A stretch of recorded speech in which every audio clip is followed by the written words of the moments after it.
Welcome to Nkosi Talk Shows. Lead from within.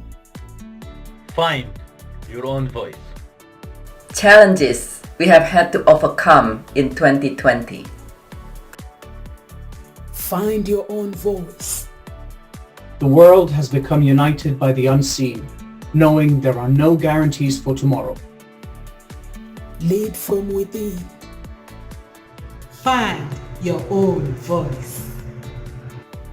Let the world hear your voice and be filled within.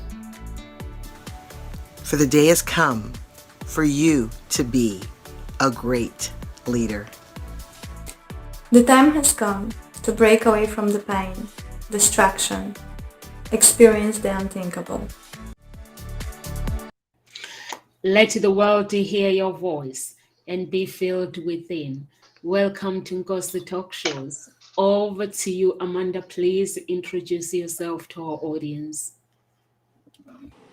My name is Amanda Cottrell. I'm coming to you from Calgary, Alberta, Canada, and my business is called Art, Mindfulness, and Creativity, and I focus on helping people find their own unique creative capacities within themselves. I'm also a teacher, an author, and a single mom, and my time, like we're talking about today, is something that's very precious, so I'm excited for the topic today. Caroline?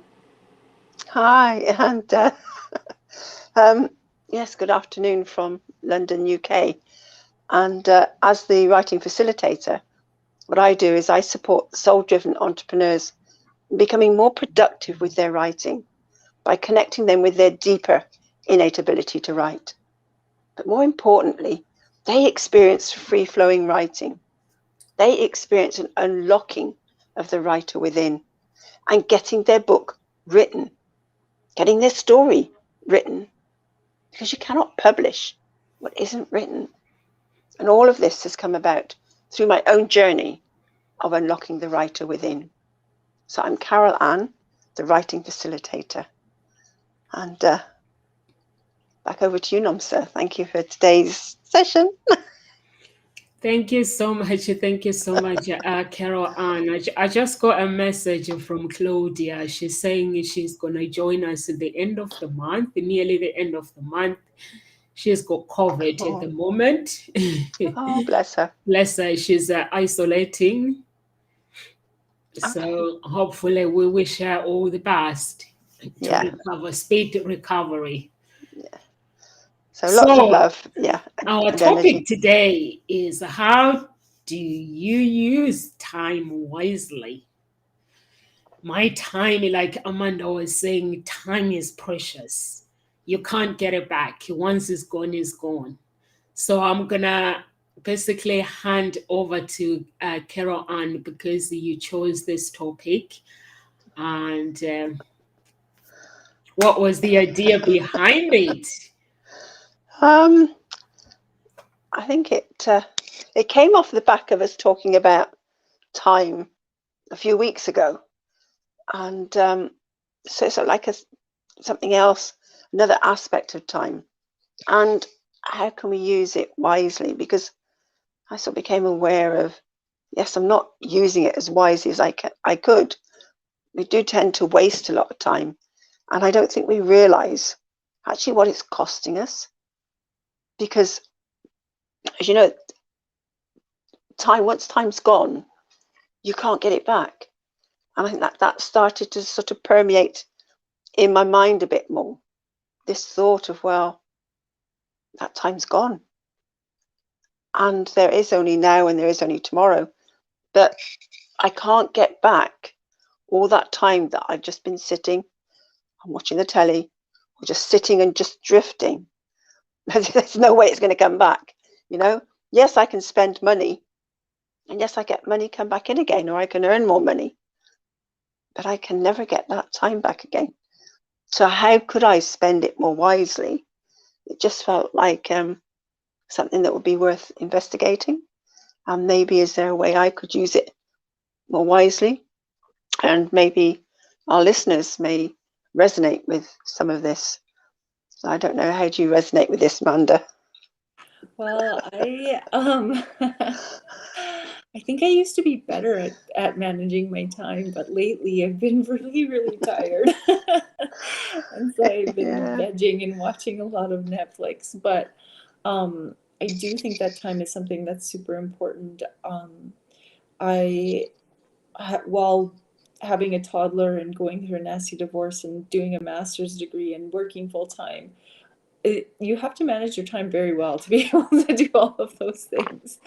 And so I think that, but also I think sometimes you need time for rest, and that's something that I had to learn as well, because I wouldn't ever give myself time to rest. And now I've started to give myself permission to rest and relax and unwind a little bit. And so some of us who I used to be that person that would fill every single bit of time and be productive in every bit of time that I possibly had, I also had to learn how to step back from that. Whereas I think that there's people out there who have the opposite problem, where they waste a bunch of time and maybe need to spend some time being more productive. But I do think that managing our time and having a good balance between being productive and rest is something that's really important. That sometimes when we think, and I get anxious when I spend too much time watching Netflix. I'm like, oh, I should have been doing this instead.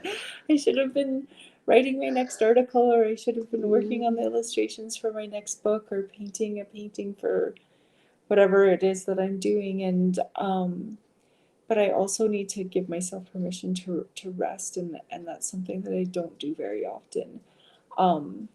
So I think that's something that we need to consider when we think about time.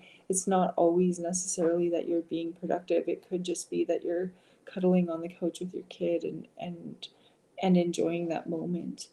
And I think that's something that we really need to be conscious of too, is our kids are only, well, my kid is only little for so long, and everybody's kids are only little for so long. And if you don't enjoy that time, you're going to miss out on it because you can't get it back. And I think that's something that's so important, because so many people just focus on their work while little, and they miss out on so much. I asked my daughter the other day, because I have a master's degree and I was considering going into administration, and I was like, do you think that I should go to apply to get into the cohort to be an assistant principal? And she's like, not right now, Mom. I don't want you to work any more than you already do. And I was like, okay, well, when you're bigger, then I will. Because right now, being with you is more important than getting a raise or getting a higher position at work. So I think you have to be really conscious of that. And I think that's something that some people just focus so much on their business or on their career, and they miss out on special times with their children.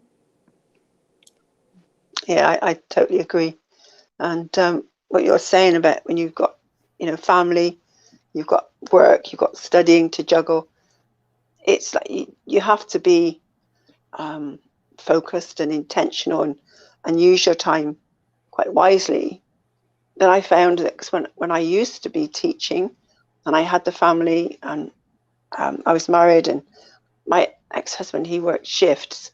So I was very conscious of what my time was about, and everything was planned. And I think because that's now gone, I think I swung completely the other way and started to enjoy just being leisurely and just letting things happen when they happen. But then that's that bit of slippery slope into sitting too much and wasting too much time.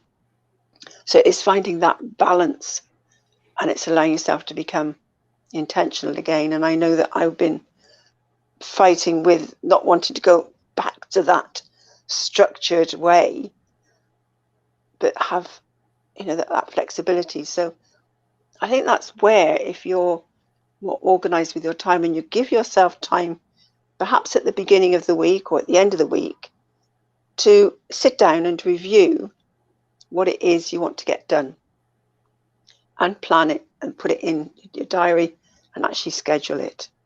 But also schedule in time for yourself rather than everything that there is to do. And so that's something that's I don't actually do. So I'm hearing myself say it, thinking, okay, one of these things. Are you listening to yourself, Caroline? But the other thing to do in the beginning, before you even do that, maybe, is actually to conduct an inventory.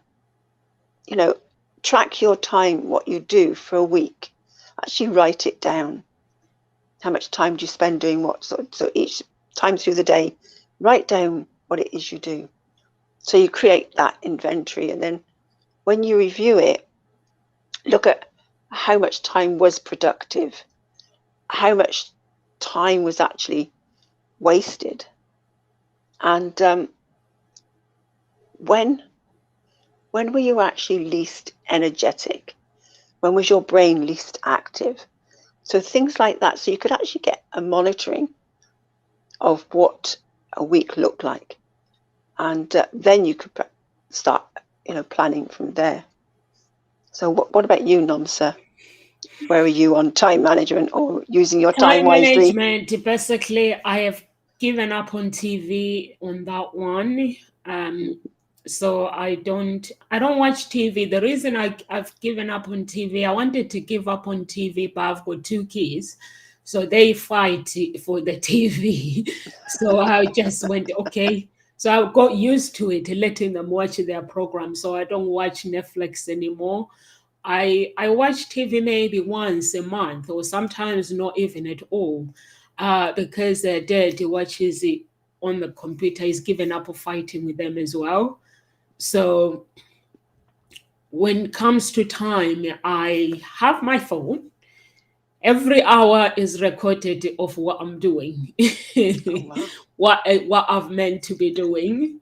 But I'm not doing what Keroano was suggesting, which I think I need to start doing it, like writing my thoughts and stuff. But on my phone, I've set up what I'm doing. Like I get up at 6, set the alarm at 6. I know what I'm doing from 6.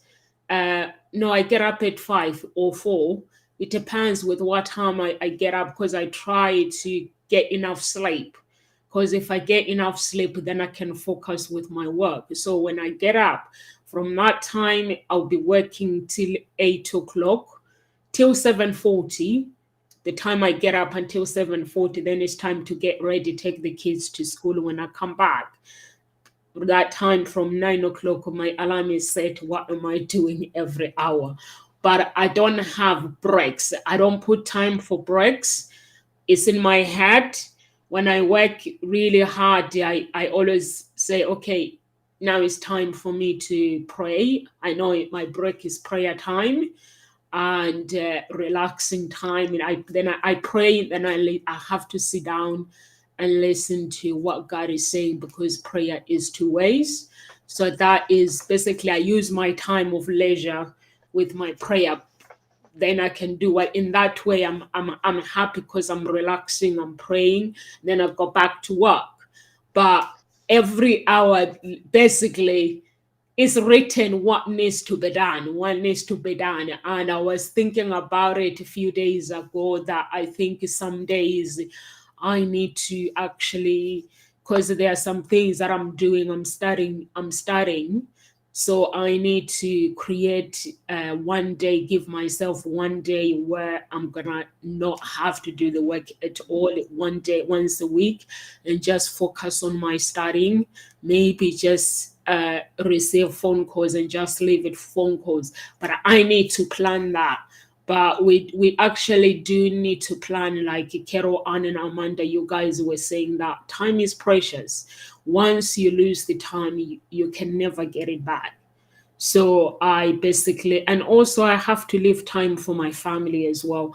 What I do is I scan WhatsApp messages like every now and then to see whether there is an emergency, or to see if there is anyone who needs me urgent.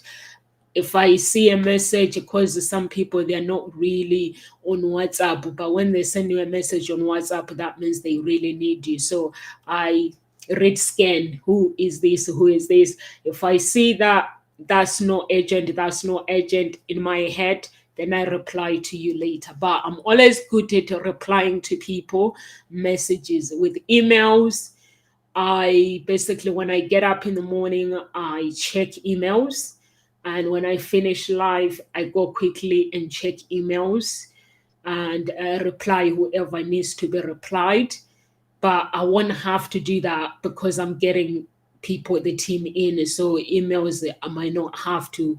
Basically, I think I'm just going to focus on planning and running the business, or maybe somebody takes over.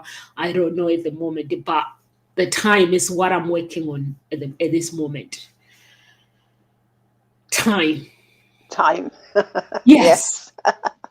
And did I hear you say that you've got it task scheduled in your phone? Yeah. But have you ever sat and actually written down exactly what you have done? Yeah. Through a week. Yeah. And does it match up with what you've set yourself to do? Oh no, on my phone, because the alarm, they've changed now on the phone on Android, you can actually write as a diary. So on my phone, it's written as a diary. This is what I'm doing at 1 o'clock. Once the 1 o'clock, the alarm goes off, I can't do what I'm doing. I have to go off and do what is set up to be done. And then 2 o'clock or 3 o'clock, I have to weigh the time and how long that job does the time, how long the job it takes. So if the job is not complete, I have to go back to it. I have to set another alarm to go back to the job. But it's all on my phone. That the alarm is set not just for the alarm. The alarm is set for sending emails to this. If the job is complete, the alarm goes off. I switch off the alarm. That means I don't need to go back. So then if I have to make phone calls at 1 o'clock, 30 minutes, so I set that alarm for 30 minutes. And then if the job is complete, the alarm, it gets erased. But the jobs stay there so that I remind myself that I've done it. I saw it from one of the coaches she was doing live, and she said it works, but it is working for me as well. She said that's what she does. She said she used to have the phone. When she gets up in the morning, she'll go on social media. But then she decided to change it, to use the phone against her, basically by setting alarms, timing herself that I'm going to do this at this hour, I'm going to do this. It does work. So that means I can't go on social media during the day. I go on social media early in the morning at 6.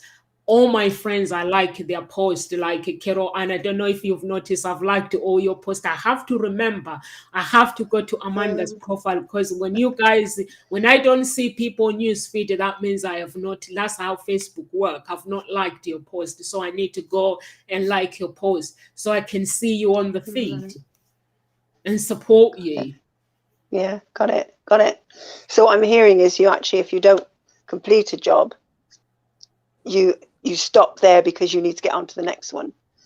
But it's kept in the that list. Job is not important. Yes, I'll just leave it and go back to it maybe in another hour, or I just extend it until the job is complete. But basically, the policy that I have is the job has to be complete. I can't leave anything incomplete, because that is a really, really bad habit. Yeah. Okay, so it's the thing about spending your time with intent, isn't it? Rather, that's one of the best ways to spend it wisely, is you be intentional with your time. So yeah. So what would you like to say, Amanda? My spare time is with God, praying, because otherwise I'll never have time to actually pray. So I give myself a good hour just to pray, or half an hour. That's enough for me, because I know that if I don't do that, I'm never ever gonna have time to actually pray. But I need to keep my prayer life going. Yeah. I think that as a teacher, I always have everything scheduled. I have my whole week planned ahead of time always, but I always have to leave in extra time on like the end of the week, just for kids to like catch up on things or to shift things because they don't go exactly how I planned. So things that I think will take us half an hour and end up taking us 3 hours or something, because I teach elementary school, and I have to be really flexible with my time, but I am the teacher who has everything planned a week ahead of time. And so, but there are teachers I know who like plan the morning of, and that like gives me major anxiety. Because I have to have like the whole week planned ahead of time so that I can go into the week feeling confident and ready and know what I'm doing and have all of my papers printed off and ready. But I know that that doesn't always work for everyone, and so I'm hearing Nomza say she has her phone like scheduled, and I'm like, oh, that's that. We like run on bells at school too, but I always have to kind of keep shifting things, and I'll like erase the plan on the board and like add things in it if I forget about something, or if just we need more time on something, or if the kids are like really happy and focused on something, then I'll be like, oh, let's just have a little bit more time for this, and we'll shift everything. And so I think having a schedule is really important, but I think that having flexibility within that schedule is also just as equally as important. You can't be super, super rigid on your time all the time, because especially with children, they could come in from recess and you have like the best lesson in the world planned, but they come in and have been fighting with each other outside. And so if you just try to move on with your lesson, it's going to completely flop. Whereas if you take the time to deal with the situation and have the kids speak their truth and focus on the issue at hand, then if you and push back your lesson or push back what you had planned to do, you're going to be actually a lot more successful than if you just tried to plow through with what you originally planned. Because especially with children, they're so unpredictable that that you need to be truly flexible with your time. And sometimes I'll just like see them like literally vibrating, and I'll be like, okay, we're gonna go for a walk outside. Because we're not focused. And even though I want to go on to this next lesson, we need like 15 minutes to just get our wiggles out, and we'll come back in and we'll try again. And so, well, I agree with Nomza that having a set schedule is super important in being productive. I think that flexibility is also equally as important. Absolutely. And actually so I actually looked up use time wisely, what that means. It actually means spending it on activities that advance your overall purpose in life. So that's why it needs to be intentional. It's like, where do you want to get to? But it is important to be flexible within that, having set your plan and said, right, I need to do this, this, and this. But we do need to have that flexibility. I think if we're so rigid, that's where it gets very stressful, because then you might come up against timelines that, oh, I haven't done this and I haven't done that. And whereas if you can create that flexibility and go, okay, this has taken me a bit longer, you then have to reschedule some of the other things. And that's where it's important to review it. And I love what Tony Robbins actually says. It's once you have mastered time, you will understand how true it is that most people overestimate what they can accomplish in a year and underestimate what they can achieve in a decade. So I love that. So it's like, sometimes do we try and cram too much into that short space of time, when actually we've got more time there. We could achieve more than we think, given a longer time. So I thought that was something, great to sort of ponder on. But I love what you were saying earlier, Amanda, about when sometimes you're sitting and maybe watching Netflix and thinking to yourself, well, I should be doing this or I should be doing that. That's that word should. It's a real make wrong, isn't it? And it doesn't help you actually be in the moment and give yourself that permission to do what actually, this is what I need to do right now. This is important to me. And what Stephen Covey says is, most of us spend too much time on what is urgent and not enough time on what is important. And that's a really great distinction to understand what is urgent and what is important. And what is important is actually doing that inner work, giving yourself the time to regenerate, just to take time out for a bit. And rather than, oh, this is urgent, got to do this now. It's a treadmill, isn't it?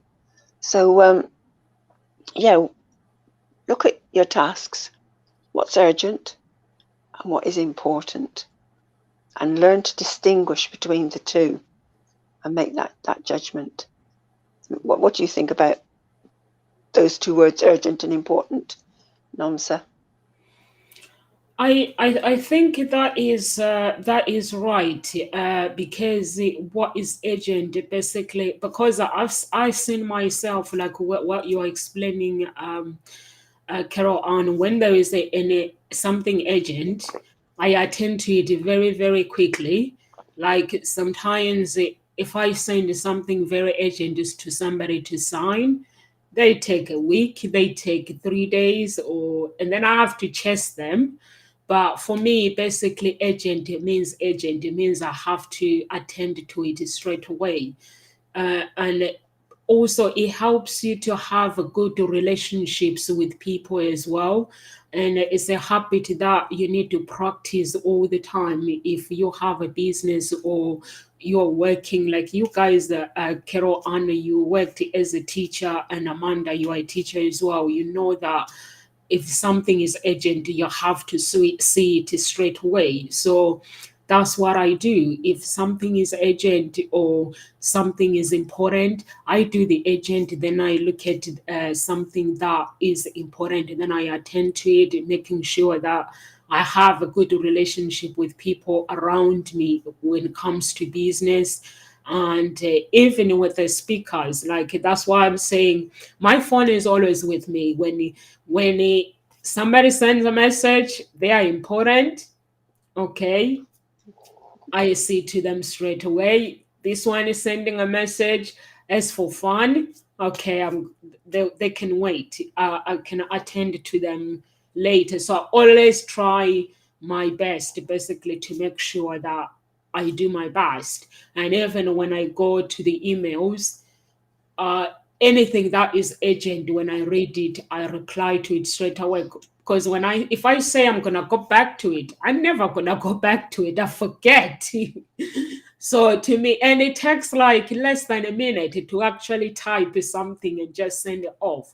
So I always look, and if I see this is urgent, I just get it. I just send it away. Or even if the forms, I just send it away. Or if I listen, or if I receive the messages from school, they say reply, by this date. I always make sure that, because that date I'm gonna forget, or it's either put it in my diary and then I'm gonna be busy. So when I've got free time, I always making sure that everything is on the way, so I can get on with my work without having to worry. But it is important to actually plan. Yesterday I was talking about setting goals. It's important to basically plan, because when you are scheduling things, like what Amanda was saying, she has a schedule for 1 week. If you have a schedule and you make sure you see to it, and that means you have a path, you know where you're going. So it's very, very, very important to do that, to actually plan your time. So you know how you spend time. And also being happy as well, like what Amanda was saying, when you're watching Netflix, it should be used as a leisure. Like if you feel like my leisure time, I want to watch Netflix, you shouldn't have to feel guilty, because we intend to say we're gonna keep things going, but then we forget about ourselves, our needs, our desires, because we still have needs, we still have desires. I think giving yourself for 16 hours Give yourself that 1 hour just to chill, or if you're watching TV program, just chilling out, or completely switching everything off and just focusing on you. I think it's also important as well, because I was listening to Tony Robbins as well yesterday. I was saying there is no point in becoming a millionaire and you are miserable and you don't actually have time for yourself and you are not grateful for everything that you have.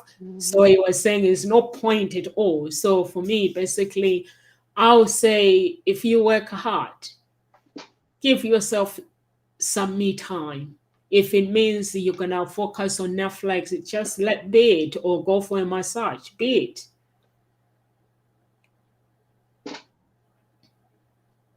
While you were speaking, I was thinking about accountability, because so many of us can have a plan, but unless we actually follow through on it or have someone to hold us accountable, we don't necessarily use our time wisely and achieve what we've planned out. I know for me, like when I go for a run, that's more, if I have a friend to go for a run with, I'm way more likely to actually get there and make sure that I'm running than if I was to go by myself. So I know sometimes that having an accountability partner is a really good thing. I know here yesterday it was snowing, and and I had planned to go for a run with a friend, and I was like, "Do you know it's snowing?" And they're like, "Yep." Like, okay. And if I didn't have that plan to go with a friend, I would have been like, I'm not running today. That is not happening. Did you go running even when it was snowing? Yeah. You're not scared of falling? No. It wasn't like sticking to the ground snowing. It was just like cold, blizzardy, like, yeah, we've had some really weird weather where it's been like plus 14 and then like a blizzard in the afternoon and then plus 14 again an hour later. So yeah, it was like beautiful and nice out, and then we planned to run at 2:30, and I like got in my car to drive over to meet my friend, and I was like, ran back inside and got like mitts and gloves and was like, I guess we're still running. So sometimes having somebody to hold you accountable to do something that you should be doing is something that's super important, because there's no way I would have ran yesterday if I didn't have somebody to hold me accountable for running, especially not in the snow. So I think that accountability piece is something that's really important. And I know, like, I used to sometimes go to yoga in the mornings, and if I wasn't meeting my girlfriend at yoga, I 99% of the time just turn the alarm off and go back to sleep for an hour. But if I had to meet my friend, then I definitely make sure that I got there, because I didn't want to let her down. And so I think sometimes we need to figure that out for ourselves too, is where you don't want to let yourself down. So I'm going to hold myself accountable, but also have those strategies of like maybe making sure I plan it with a friend so that I'm holding myself accountable. Or if they bail, you still run anyways. But yeah, I think accountability is a huge piece in time management. And sometimes we need some strategies to hold ourselves accountable for what we want to achieve. Yeah, I think actually having somebody to hold you to account or to be accountable with, it does help to keep you on track and to have that conversation about what you're doing, and is it important what you're doing to get it done. And it is harder if it's just yourself to hold yourself to account, because it is so easy to slip into that, oh, nah, I can't be bothered, and then that's the slippery slope. But to have that conversation with someone else who say, yes, no, we're going to do this, and you're letting the other person down if you don't, because they want you to hold them to account. They want to get on and do the task. And so in that respect, it is a two-way thing. It isn't just about you holding them to account. It's them holding you to account. And I think that sort of partnership is really what helps you to get through and to keep going. So I think that's brilliant, and so well done in actually holding each other to account there and go running in the snow. Was it actually cold? Was it very cold, or was it? Yeah. So that's amazing. Yeah, So it I was don't know like whether. really windy, so it was not Oh. the nicest run. But then at the end of the run, I was in a tank top because it went from like freezing to super hot. So Oh gosh. yeah, Wow. it's fall in Canada or fall in Calgary is a very strange time. It sounds it. We can have +20 and then -1 and all in one day. Wow. Yeah. That sounds Yeah, quite but exciting in some ways, I think. For someone that doesn't experience that extreme, that sort of sounds exciting. But whether I'd like it on a regular basis, I don't know. you don't know how to dress because sometimes, like, I literally went from mitts and a jacket and a sweater and pants and a hat to stripping down to a tank top, all in 1 hour run. Yeah. And I think that's where it throws up best laid plans. You know, you've made a plan to do something and you've dressed for it, and then something changes. So you need that flexibility. You have to change what you were wearing according to the weather. And I think that can also be with our tasks as well. We do need that flexibility. Things do show up.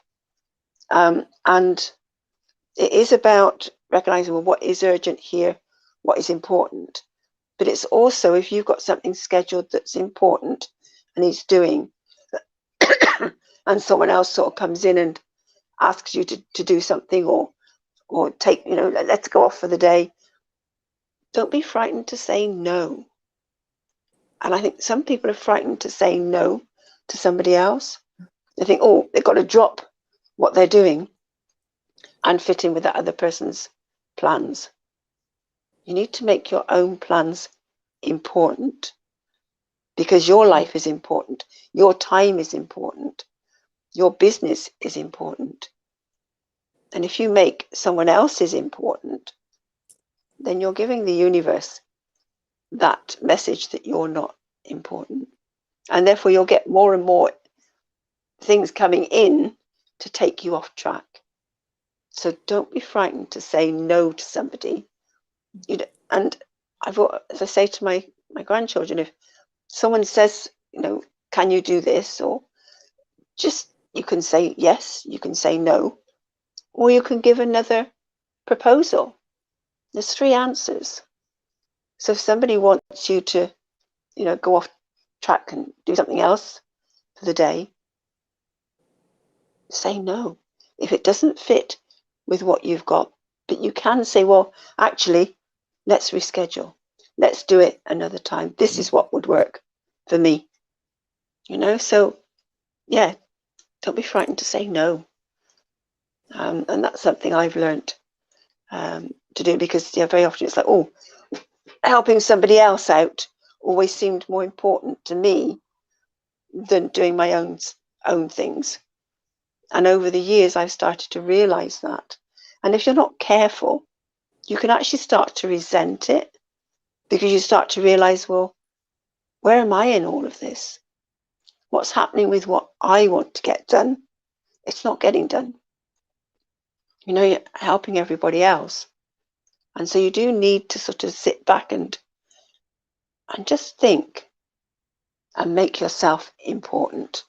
And what your goals are, what your actions are as important as anybody else's. So I don't know, either of you, how are you good at saying no?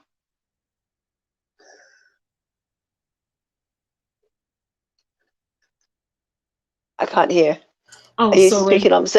I used to have problems saying no 10 years ago, but now I don't really have problems, because I eliminated those people that wants me to please them, because the friendship it shouldn't have a control a friendship. It should have freedom. I always like say in Ngozi talk show that you shouldn't feel guilty if you can't turn up. If you're busy, you're busy. You should always say Nomsa should understand. Or if I got friends, if I say I can't do this today, as long as not like last minute or somebody say let's do this.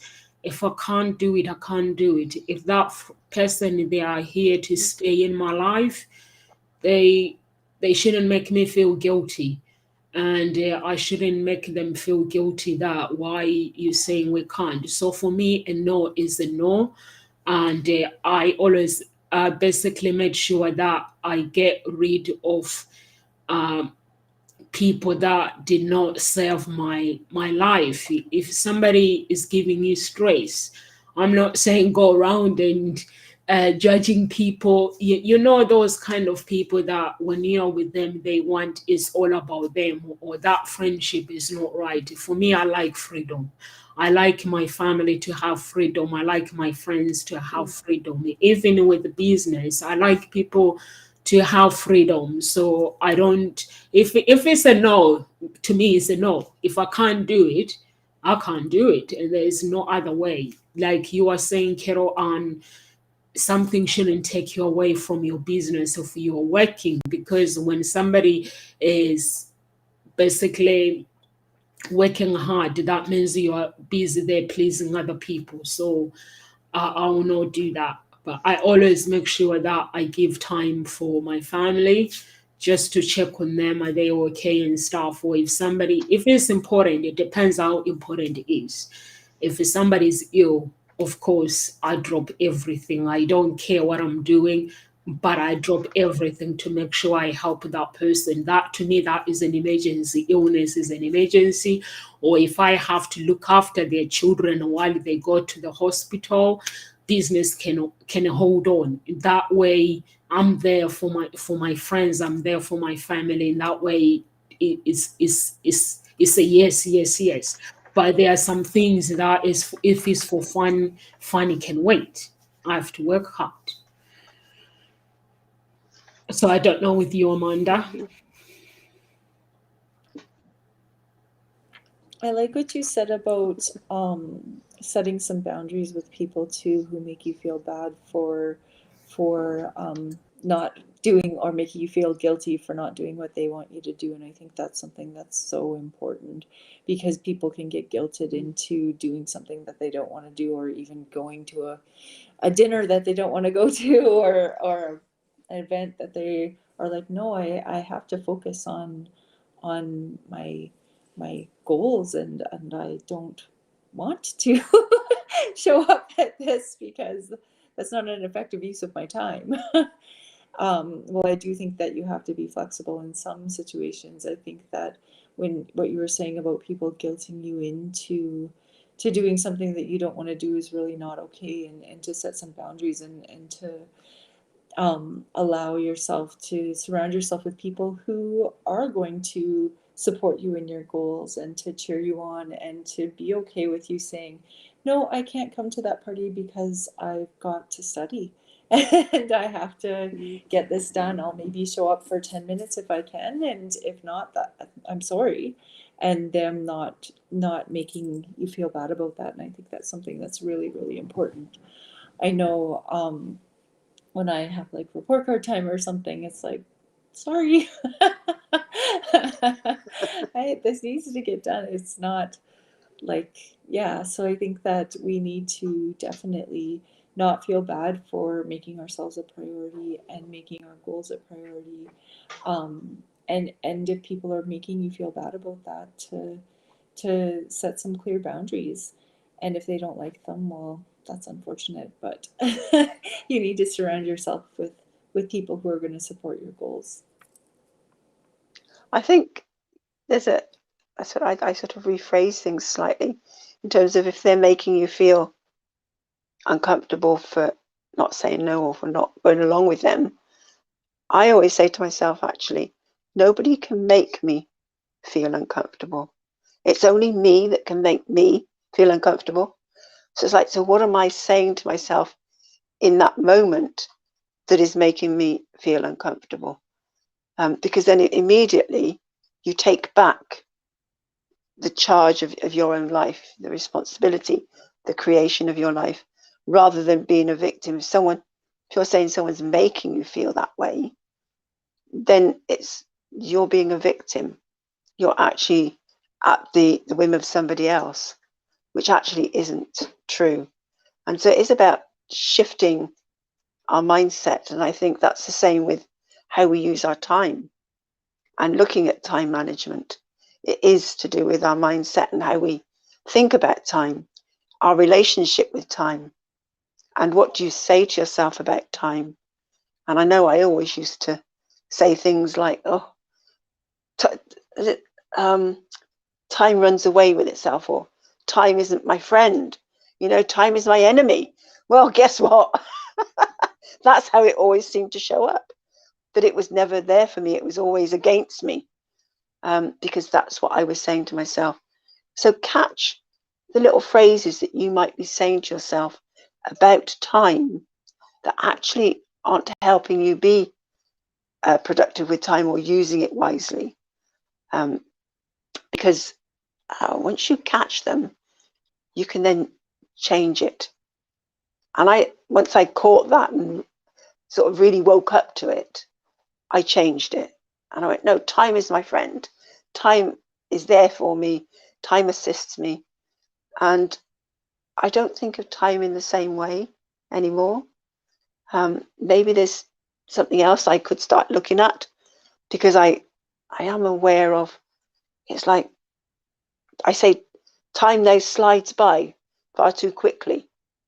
So if it's doing that, that's an interesting thought. I think I need to explore, because there's a part of me feels that I'm not getting done all that I want to get done. I don't feel I've now got enough time to do everything that I want or dream of doing. So yeah, that's an interesting thought. So what are some things what do you hear in this? Either of you, are there things that you say to yourself about time that has you not use it very wisely, or that it's not working for you in the best way? I think I used to think that way, but now I sort of I think I listen to too much motivational audios, so I am actually alert with the time, because everyone I listen to is time. Time is precious. Time. So I used to feel guilty as well, or say all those negative words that you were mentioning, Carol Ann. But now I set up time, like if there is something that I want to do, I set up time and make sure that that is done. But if I'm not able to do it at that moment, or something emergency, because we don't have control over what goes on in our lives. So if something takes over, I just come down and sort whatever needs sorting out, the emergency, and then go back to what I need to do. But at the same time, I have to be aware that I need to have a rest, because working, not having a rest, you will end up with the millions and with the better health. So miserable as well, like what Tony Robbins is saying. But it's actually a habit to actually create time. Is a habit that you will need to actually work on it.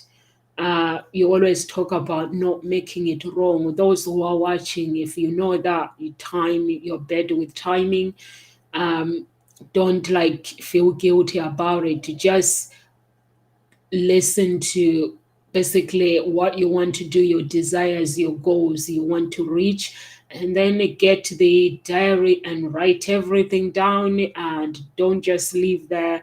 Make sure that you actually see to it and make sure the job is complete. Basically, for me, if I don't complete a job, I need a prayer, basically I need a prayer. I'm like, something is wrong with me if I am starting a job and then it's still not completed in 3 days. That means there is something wrong. So I always make sure that I complete whatever I do. And if I'm struggling, I'll go on YouTube or I ask other people.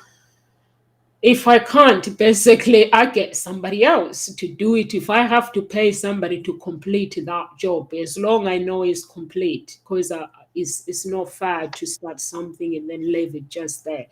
So just do something. If you know you have time with problems with time, just work on it. It's a habit. Once you are used to it, it becomes natural. Like when I get up in the morning, sometimes I know I have to do this, but sometimes I try to change my routine and not doing the same thing all the time. So I try to change it by making sure that I'm completing things. So before we go, Carol Ann, do you have any comment, or Amanda, before we do our words of encouragement? I know you've got to go and see to your children, Amanda. Yeah, time Time is precious. Yeah. Because you have to adjust to their schedules sometimes. I think my biggest thing with time is, for me, because I'm an over planner, is to also be gentle with myself and be okay with having some downtime. But for those of you who have lots of downtime and need some motivation, maybe try to find yourself somebody who will hold you accountable. Because if you have an accountability partner, you're more likely to use that time wisely and to achieve your goals quicker. So having set aside, if you're a writer, have a set aside time where you write, or where you have somebody that you share your writing with, and your goal of getting some written each week. Or maybe you set aside a time where you both sit down and write together at a coffee shop or something. Not in Canada, because you can't go anywhere right now. But in other countries you can. But yeah, I think that having an accountability person is really important. But if you're lack motivation, but if you are over planner like I used to be, find some time to also just relax and to not feel guilty about not using every single second of your time to be productive, because downtime and rest time is also really important. So what I like to this quote that I found is by Charles Richards. Don't be fooled by the calendar. There are only as many days in the year as you make use of. One man gets only a week's value out of a year, while another man gets a full year's value out of a week. I thought it was a really interesting thing to put, and I just thought, oh, yeah. So what are you putting into a week? How much time are you using? How are you utilizing your time? And when you sort of, if you think, oh, it's not for me, it's not for me. Well, just think about, ask yourself some questions. Would you like to be less stressed? Would you like to have a better work-life balance? Would you like more time, a bit more freedom with your time? Maybe, would you like to be a bit more focused? Would you like to be much more productive? Be less procrastinating? And have less distractions. Those are the benefits of actually looking at your time management and planning your time and actually spending time wisely. So the choice is yours. If you'd like all of those things, then look at how you're spending time and play with it. Yeah, don't get uptight about it. Give yourself some time, because that will be time spent wisely on looking at how you spend time. I think would be a great thing to do. So, yeah. What about you, Namsa? For me, basically, I will say the same, Carol, and basically, you just need to look at your schedule. Maybe write your schedule, like what Carol Ann is saying, or like what Amanda was saying, and make sure when you write your schedule, make sure that you complete the job, or make sure that you're not procrastinating about doing things, and make sure that you follow through with whatever you said you're going to follow through. But if something interfere with your schedule, don't stress. Or Carol Ann talks about don't make yourself wrong as well. If you are somebody that is starting with the time, using their time wisely, the beauty about life, learning the good habit, is letting yourself basically take time and following through, not trying to compete or saying, why is it not happening to me? Why am I getting? If you want something that bad, a good habit, if it's a good habit, really you want to correct it, you want it that bad, you get it. Even if it might take you a week, 1 week, or a month. If it takes you more than that, that means you need a therapist. That means there's something wrong. So if it's something really, really something that you want to spend time wisely, then you get it right. But don't try to be competing with other people, learning your own pace, and eventually you get it right. Once the habit has been implemented, it will go smoothly, the good habit. So that's all I can say is work on your good habit and work on getting rid of the bad habit, wasting time watching TV and doing things that are not necessary, pleasing friends, pleasing family. Family can wait. I look at my family, I've known them for a long time, so they can wait. As long as I send them messages every day, I tell them how much they mean to me. Over to you, Amanda. I think that having like you said, if you're not getting your stuff done, that going to get some help is something that's really important. Because you can get yourself on track, but sometimes you need a little bit of help with that, and that's okay. And to recognize when you need that support, in that's why we have personal trainers at the gym. That's why we have life coaches. That's why we have psychologists, is that they're there to help you with whatever it is that you need help with. And so if it's time management, then yeah, get some help if that's what it is. There's no shame in asking for help, and I think that's something that's super important. But I have to go and get my daughter ready for school. Yes. So. Absolutely. So that we're on time. We're on time. Yes. Yeah, you're on time. We're on time, Amanda. You're on time. Yeah. Live with grace, everyone. If you're watching or you want to get in touch with them, go see Talk Show Speakers, go to our page or the website, and we'll see you soon. 1 p.m. tomorrow, same time. Live with grace, everyone, and God bless. Bless.